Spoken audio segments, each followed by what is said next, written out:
Hare Krishna. So we are back today with our regular Bhagavad Gita class. So we all had decided that until this Corona situation is going on, till the time we are all quarantined in our homes and the temple is closed. So we are going to still continue doing our regular Bhagavad Gita sessions online using Facebook Live. So those of you who have joined us for this live broadcast, thank you so much for joining. So today we are going to discuss or rather continue the 10th chapter of Bhagavad Gita. So last time Pyari Prabhu had done 10.32, and today we are going to cover two verses. We are going to cover 10.33 and 10.34, hopefully if the time permits.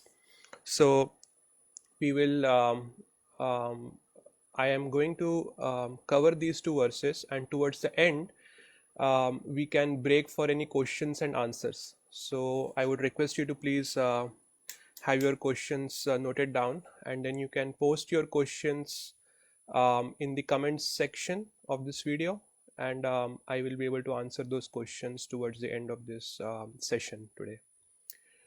So let's start with the prayers first. You can repeat with me while you are watching this. Om Namo Bhagavate Vasudevaya. Om Namo Bhagavate Vasudevaya. Om Namo Bhagavate Vasudevaya. Om Ajnanatimirandasya Jnananjanashalakaya Chakshurunmalitam Yena Tasmai Shri Gurue Namaha Shri Chaitanya Manobhishtham Sthapitam Yena Bhutale Swayam Rupa Kadamaiham Dadati Swapadantikam Vandeham Shri Guru Shri Utapad Shri Gurun Vaishnavamscha Shri Rupam Sagrajatam Sahagana Raghunathanvitam Tam Sajivam Sadvaitam Savadhutam Parijana Sahitam Krishna Chaitanya Devam Shri Radha Krishna Padan Sahagana Lalita Shri Vishakhanvitamscha He Krishna Karuna Sindhu Dina Bandhu Jagatpate Gopesha Gopika Kanta Radha Kanta Namostute Tapta Kanchana Gaurangi Shri Radhe Vrindavaneshwari Vrishna Bhanu Sute Deve Pranamami Hari Priye Vancha Kalpatarubhyascha Kripa Sindhyobhya Evacha Patitanam Pavanebhyo Vaishnavebhyo Namo Namaha. जय श्री कृष्ण चैतन्य प्रभु नित्यानंद श्री अद्वैता गदाधार श्रीवासादि गौर भक्तवृंदा हरे Krishna Krishna Krishna Hare Hare Hare Ram Ram Ram Hare Hare.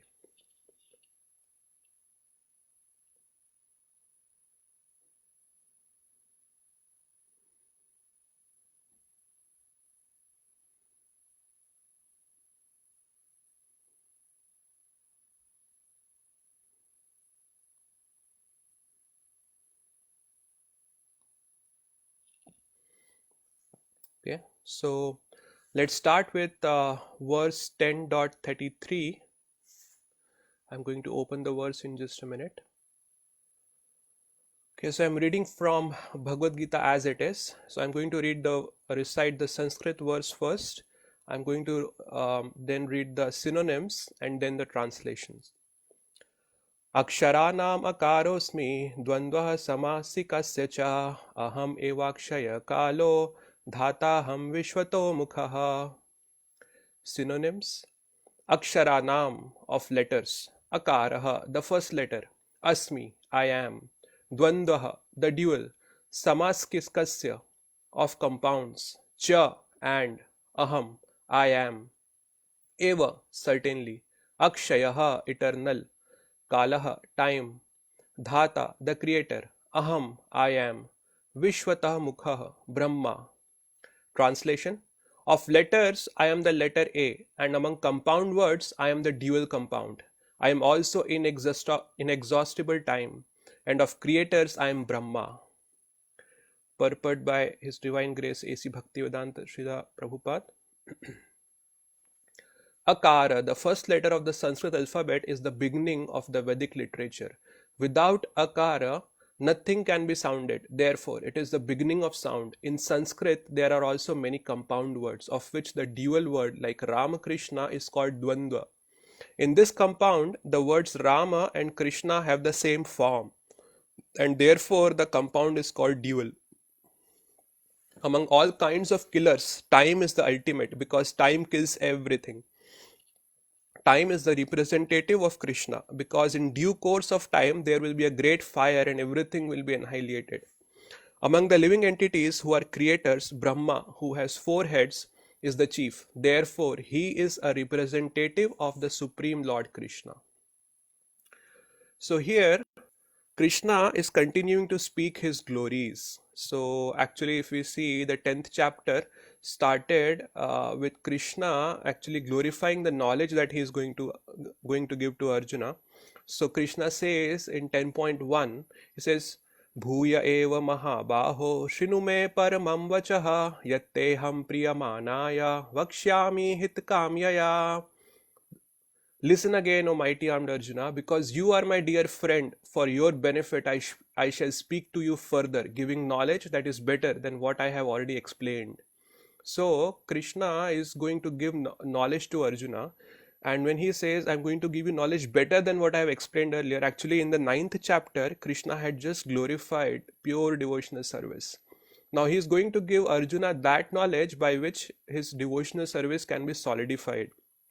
So this knowledge is more relevant for Arjuna and for all of us because it helps us to actually to remember Krishna. It helps us to remember Krishna in this material world. This chapter actually describes how Krishna's manifestations, his opulent manifestations, are they appear in this material world, and that is how by contemplating on those opulent manifestations we can remember Krishna. So in that sense it helps us to solidify our devotional service towards Krishna. So the reason Krishna starts speaking his glories is because actually Arjuna had asked a question to or rather made a request to Krishna in 10.18. Arjuna had said, Vistarenatmano yogam vibhutim cha janardana bhuya kathaya triptirhi shrinvato nasti memratam. O Janardan, again, please describe in detail the mystic power of your opulences. I am never satiated in hearing about you. For the more I hear, the more I want to taste the nectar of your words. So Arjuna had said, Vistaren, please tell me in detail. I am not satiated by listening to your glories. Please tell me in detail about your vibhutis. 10.7 Krishna had said that I'll tell you my vibhutis. So now Arjuna is making that request that please tell me about your vibhutis. So in response, Krishna in 10.19 says, Hantaye kathishyami divya hi atmavibhutayaha pradhanyataha kuru shrestha nastyanto vistarasya me. He says, Nastyanto vistarasya me. Arjuna had said, please tell me elaborately, vistare. So Krishna is saying that there is no end to my opulences. Nastyanto vistarasya me. So therefore I tell you only the principal opulences, pradhanyataha. So, and after that, Krishna starts speaking about his opulences, his glories. So now Krishna is talking about, let's see in 10.33, again I'm going to read the translation one more time. He says, of letters, I am the letter A, and among compound words, I am the dual compound. I am also inexhaustible time, and of creators, I am Brahma. So, Aksharanam Akarosmi. So, Akarosmi, it's A. Now, interestingly, Prabhupada translates this as letter A. Now, in Sanskrit, the letters in Sanskrit are different than letters in English. There are some similarities, and actually, the first letter of so in Sanskrit we have a, I, U, like that. In English, we have A, B, C, D, like that. So, but the first letter of both the languages are pretty same. In Sanskrit we have A, and in English we have A. So, so what Srila Prabhupada is doing here is that he's not just transliterating the language. He is also transposing in the English alphabetical context. So now these alphabets are actually symbols, that like linguistic and visual symbols that convey some meaning. So in that sense, language is very powerful. Language actually helps us to convey deeper meanings. Language is like a technology. What technology is it's a tool to do certain things. So actually language is a kind of technology that helps us to convey different concepts, different thoughts, different teachings. It is through language that we transfer knowledge about different subjects. We are able to gain knowledge about different subjects by language, because if language was not there, we won't be able to get knowledge about so many different subjects. And ultimately it is knowledge by which the spirit it is language through which the spiritual knowledge is passed from the spiritual teachers to the spiritual seekers. So in that sense, language is a very, very important tool. So what Krishna is saying is that the first letter akaro. So akaro is my manifestation. So in the Sanskrit language, now a is a letter with which, without which none of the other words can be pronounced. A sound is there in almost all of the words. It may not be case. It may not be the case in the English language, but in Sanskrit at least, a is a sound that is present in all the words. So actually, what Krishna is saying is that that gives the power to pronounce all the words. That is my manifestation. So he moves forward, and then he says, Dvandvaha samasikasya cha. So dvanda. So in the Sanskrit language, we have samasa and sandhi. So samasa is basically bringing together two words, and making a compound word. And sandhi is like the rules by which the two words are combined together. So now there are different kinds of samasa in Sanskrit language. So dvandvaha is a special kind of samas in which both the words that are joined together, they have equal weightage. So for example, if we say in English, there is a word called cooperate. Now co may not have a meaning, of like as a standalone word, it doesn't convey any meaning. But when it is brought together with operate, it becomes cooperate. Then it conveys some meaning. So in that sense, it is like a prefix that either alters the meaning of a word, or it is basically gives some special meaning to the word. So similarly, there are similar words in Sanskrit language also. But the specialty of dvanda is that both the words that are joined together, they have equal weightage. For example, Prabhupada in the purport says Ram Krishna. So both Ram and Krishna, they are the names of the Supreme Lord, and both of them are proper nouns, and both of them have they both of them have same weightage. So such words, when they are joined together, these words are the manifestation of Krishna. So further Krishna goes forward, and then he says, Aham evakshaya kalo. So kalo means time, and akshaya means inexhaustible, and I am that time which is inexhaustible. Now time actually is an attribute of the Supreme Lord that exhausts everyone else, but it doesn't get exhausted itself. So time is like a killer, it kills everybody, but it never gets it is not temporary. Time is eternal. So there may be phases of time which are temporary, but the time itself is eternal. The time was there before the creation, it will remain after the creation also. So in that sense, time as a destroyer, it is a manifestation of the Supreme Lord. And this concept about time being the destroyer will also come in the next chapter. In the 11th chapter, Krishna says at a place, he says, Kalokshay lokak Kalosme lokakshay krit pravarta. That is what comes in the 11th chapter. So we'll discuss that there when it comes there. And then Krishna says, Dhataham Vishwato Mukhaha. So Dhata means different creators. And so there could be many different creators, but who could have created in a magnitude in which Lord Brahma had created? And Lord Brahma has created the whole universe. So in that sense, Lord Brahma represents the capacity of creating, of creation. So in that sense, Brahma is the manifestation of Krishna in the material world.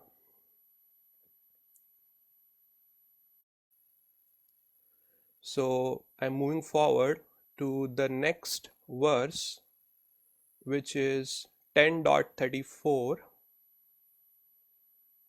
This is an interesting verse. Let's see what Krishna says. I'm going to read the Sanskrit verse, then I'll read the synonyms, and then I will read the translation. Mrityu sarvaharas chaham udbhavascha bhavishyatam kirti shrir vakcha narinam smritir medha dhritikshamaha.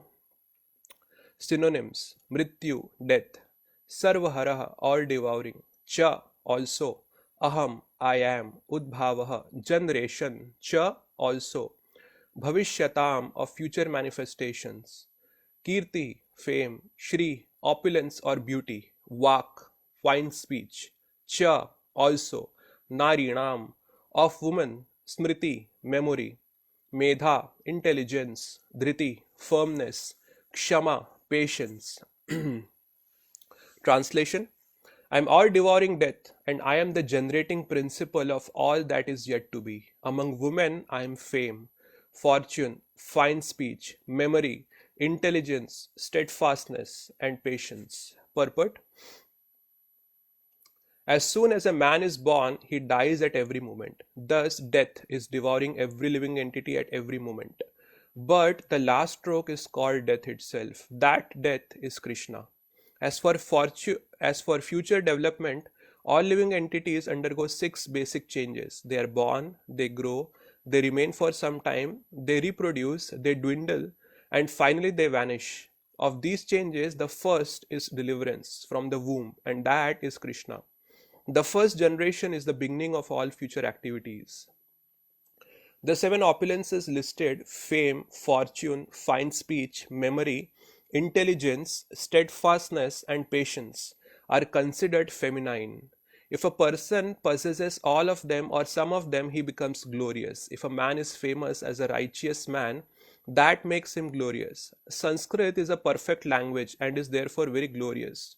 If after studying one can remember a subject matter, he is gifted with a good memory or smriti, and the ability not only to read many books on different subject matters but to understand them and apply them when necessary is intelligence, medha. Another opulence.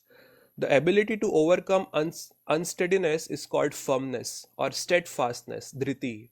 And when one is fully qualified yet is humble and gentle, and when one is able to keep his balance both in sorrow and in ecstasy of joy, he has the opulence called patience, kshama. So let's try to understand this verse. Mrityu sarva haras chaham. Uh, as death, Krishna takes away everything. Sarva haras, Hara means one who takes away. So one of the names of Krishna is Hari, one who steals. So actually, if we see, the ads at times, you might have heard that some robbers or some burglars may have, stole certain things from some of your friends' homes. So they take away things from people. And similarly, there could be some government agents who take away properties from different people. If some person has defaulted on different loans, the government agents would come or the bank agents would come and take away the properties of that person. But actually Krishna, he takes away things comprehensively. So what happens during the time of death is, everything that we have, everything just goes in like just a moment. All our property is gone, all our relationships are gone, family relationships, everything is gone at the time of death. And not only that, this body that not only we consider it as my body, we consider as me only. I consider this body as me. So this body is also taken away. So that is the comprehensiveness of death. Everything is taken away at the time of death. So when we say Hari steals everything, actually when he comes as death, he takes away everything from us. Now actually, this death is something that horrifies everyone, but if we understand this deeply, you know, death, birth, and maintenance, sustenance, these are the characteristics of this material world. You know, it is not that God is cruel, that is why he brings death. No, you know, it is required for the maintenance of this material world. You know, what if, you know, people who have taken births in the beginning of time, if they wouldn't have died, you know, just imagine new people are taking birth, but the people who have once taken birth, they are not dying. So uh, how much of a pressure it will create on the resources that are available in the material world. So it is important that people who have taken birth should also die. You know, so uh, from a it may not be very pleasant for us, but it is something that is required for the maintenance of this material world. So actually Krishna has spoken about this. Is not the first time that Krishna is talking about death. Krishna has spoken about death quite extensively in the second chapter. So in the second chapter, he gives a very clear definition of death. That comes in 2.22, where Krishna says, vasamsi jirnani yatha vihai navani grahnati naro parani tatha sharirani vihai jirnani anyani samyati navani dehi. As a person puts on new garments, giving up old ones, the soul similarly accepts new material bodies, giving up the old and useless ones. So this is like a definition what happens at the time of death. And further, Krishna also explains that death is a very natural process and a sane person is not bewildered by it. That this description comes in 2.13, where Krishna says, Dehinosmin yatha dehe kaumaram yavanam jara tatha dehantar praptir dhirastatra namuhayati. As the embodied soul continuously passes in this body from boyhood to youth to old age, the soul similarly passes into another body at death. A sober person is not bewildered by such a change. So here Krishna says that it is a very natural process. So a sane person should not get bewildered by this change. Then again, Krishna actually talks about how a person who has taken birth, he is sure to die. You know, there is no doubt about it. So that description comes in 2.27, where Krishna says, Jatasya hi dhruvo mrityur dhruvam janma mritasya cha tasmadapi haryarithe natvam sochitam arhasi. One who has taken his birth is sure to die, and after death one is sure to take birth again. Therefore, in the unavoidable discharge of your duty, you should not lament. So, actually, Krishna has spoken about death extensively in Bhagavad Gita, and we understand that actually death is not the end of our existence, because when Krishna starts speaking about his instructions, at that time itself Krishna tells Arjuna that actually, Arjuna, you are not this body or the soul. You know, natvam evaham jatu nasham natvam neme janadipaha na chaiva na bhavishyamaha sarve vayam atah param. Never was there a time when I did not exist, nor you, nor all these kings, nor in the future shall any of us cease to be. Why? Because Arjuna, you are not this body, you are the soul. These kings are not their bodies, these are their souls. So that is why they will eternally exist. So actually, there is no reason to be disturbed by death. And Acharyas also explain that death is necessary because at a philosophical level, they explain that what happens at the time of death is, you know, we have so many different attachments in this material world. We get attached to different things, but ultimately this world is a place of misery. You know, Krishna talks about this in the 8th chapter and even in the 9th chapter. You know, dukhalayam ashashvatam, he says that in the 8th chapter. In the 9th chapter he says anityam asukham lokam. So both places he says that this place is temporary and it is full of miseries. So Acharyas explained that this place, this material world, is not suitable for our habitation. So we have to not be attached to this material world. So actually, death is an opportunity given to us by the Supreme Lord, by which we can cut off all our attachments. You know, even if we don't want to cut off our attachments, they are forcefully cut off, so that we can focus on the eternal. We can focus on our eternality, not as the body but as a soul, and that is how we can then focus on our relationships with the eternal person, with Krishna.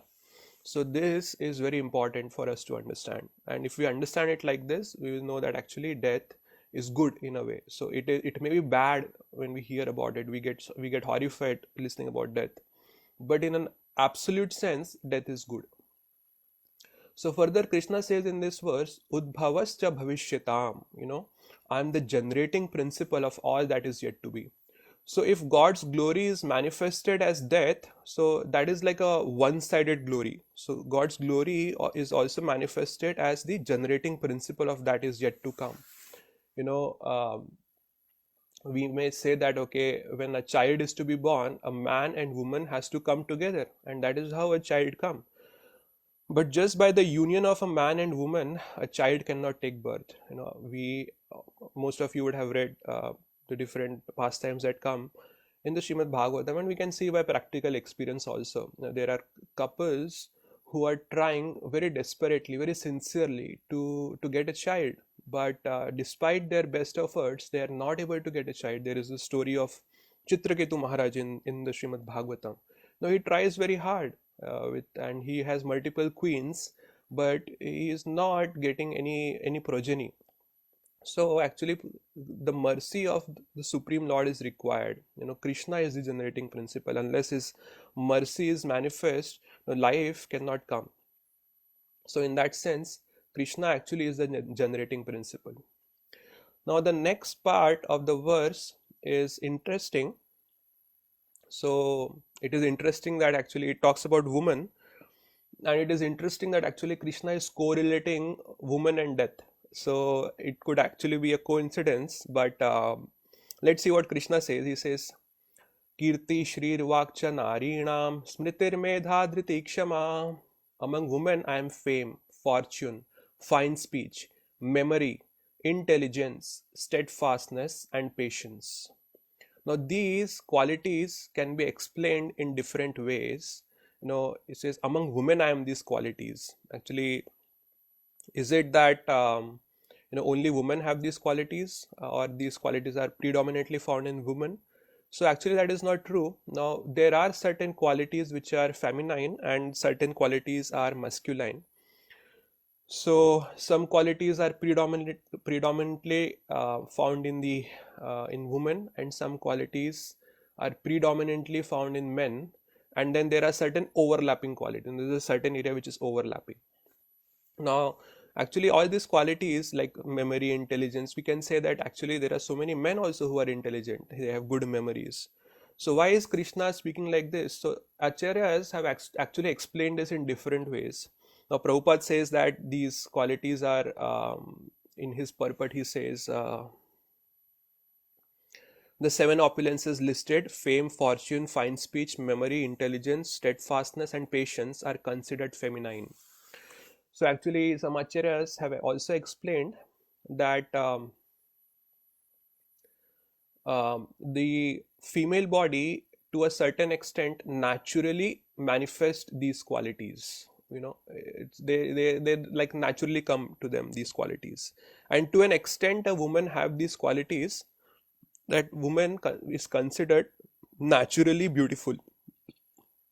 In today's world, many women want to have manly qualities. So but actually, if they endeavor very hard to gain manly qualities, they lose their natural beauty. But so the Acharya have explained that to some extent, the female body naturally manifests these qualities, and to an extent these qualities are manifested in women. They are considered to be naturally beautiful. Now other explanation that is given about this is actually, if we look at, so Prabhupada also talks about Sanskrit language. Just after describing these qualities, he talks about Sanskrit is a perfect language, and is therefore very glorious. He says that in his purport. So actually, if we understand, in the Sanskrit language there are nouns. So even in English, if we say if we see, there are now like he and she, like he is a masculine noun and she is a feminine noun. They are like pronouns. But similarly, in the Sanskrit language, and even in Hindi language, there are nouns which are considered predominantly feminine from a grammatical perspective. Like in Hindi we say गाड़ी आ रही है, गाड़ी चल रही है.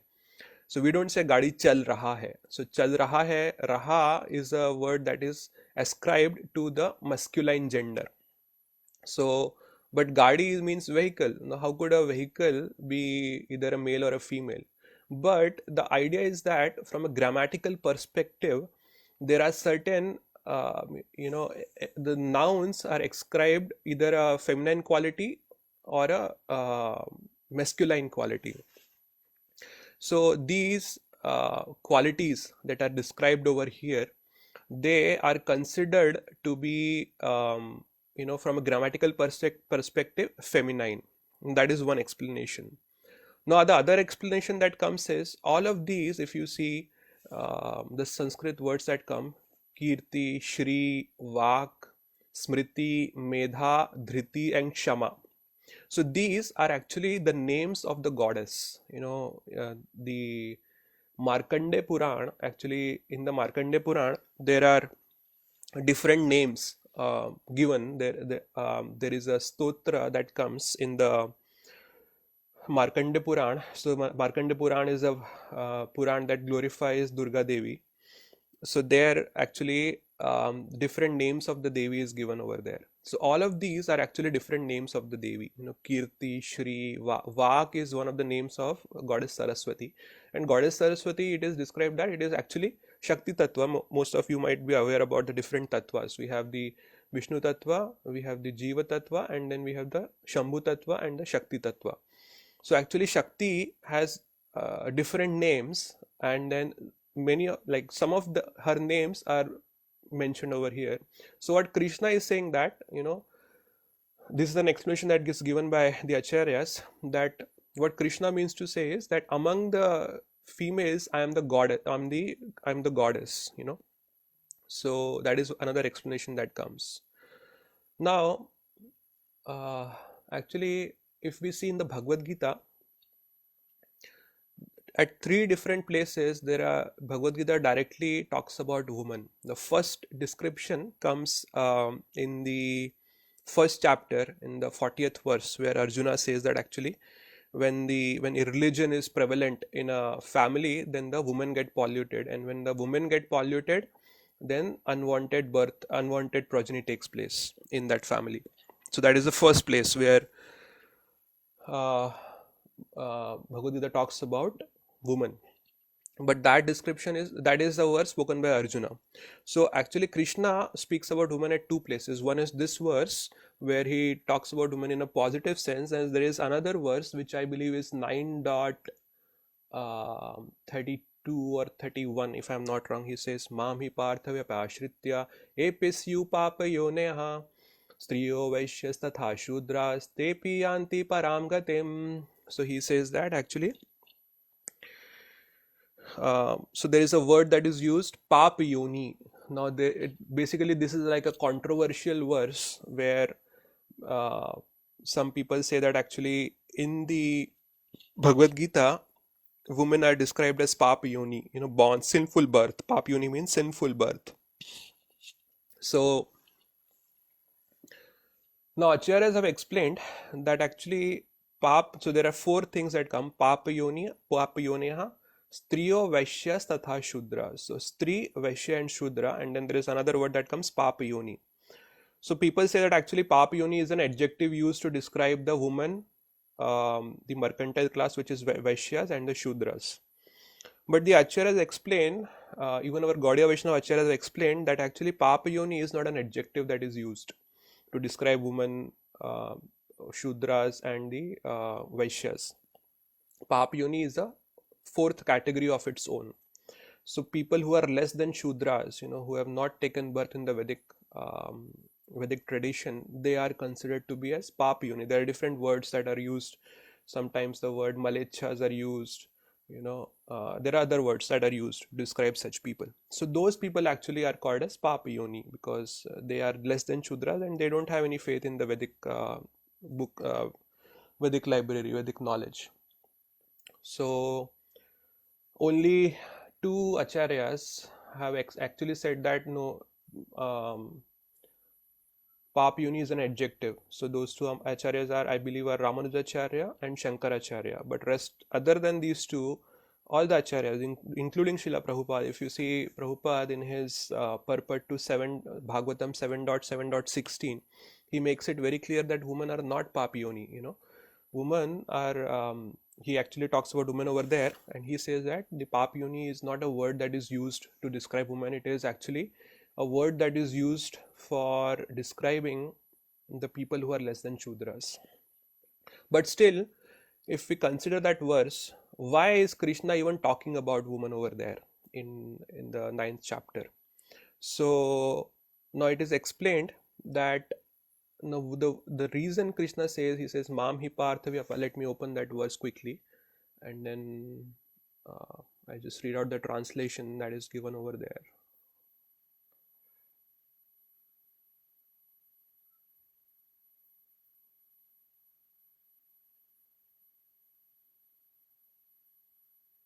Yeah, that's 9.32.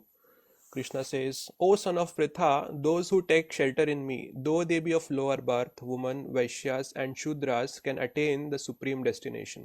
So the idea of this verse is that whoever they are, even if they could be Vaishyas, Shudras, or women, or even less than the Shudras, the Papayoni, if they perform devotional service, they can be elevated to the highest destination, Param Gatim. That is the idea.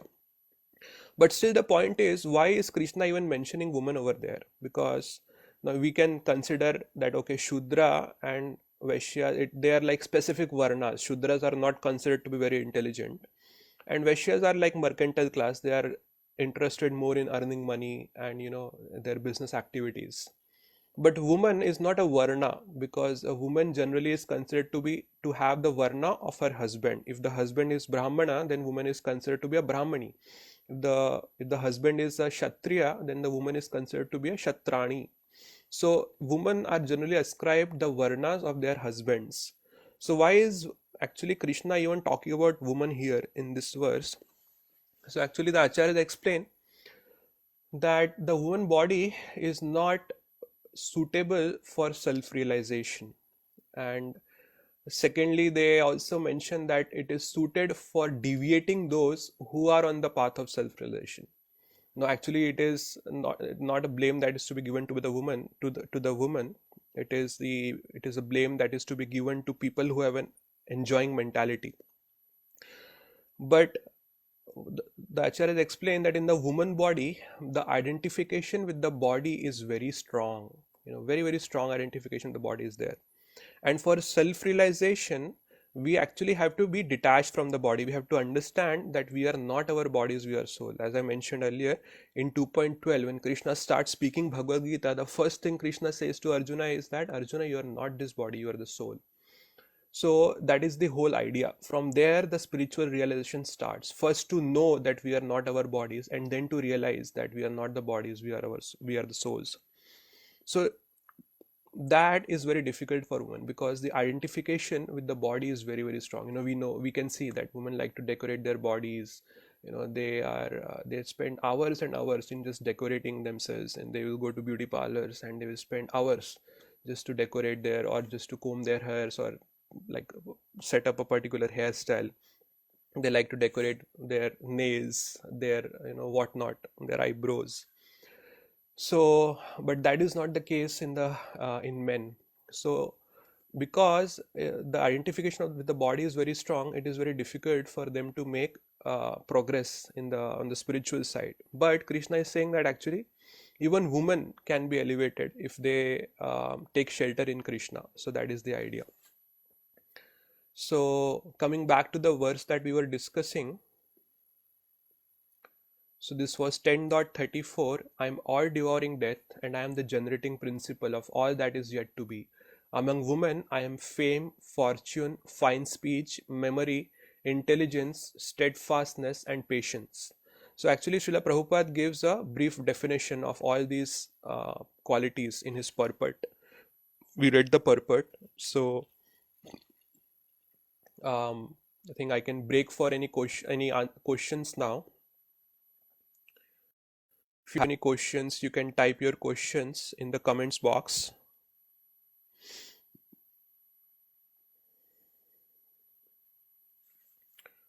So I'm waiting for any questions now.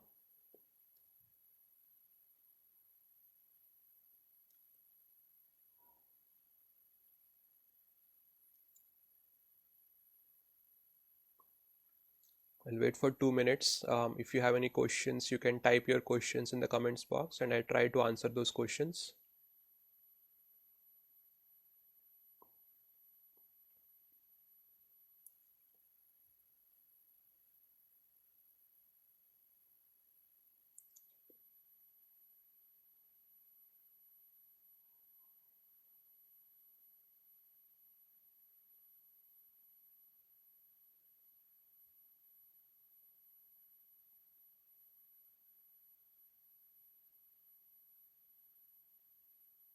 Okay, looks like no one has any questions.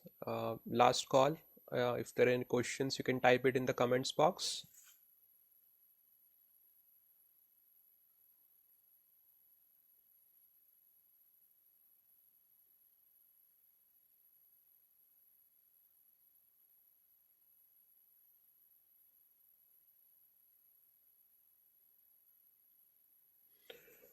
Okay, since there are no questions, I think we can end this session now. Thank you everyone for joining us today. And we are going to continue with this discussing Bhagavad Gita next Sunday at 4 p.m.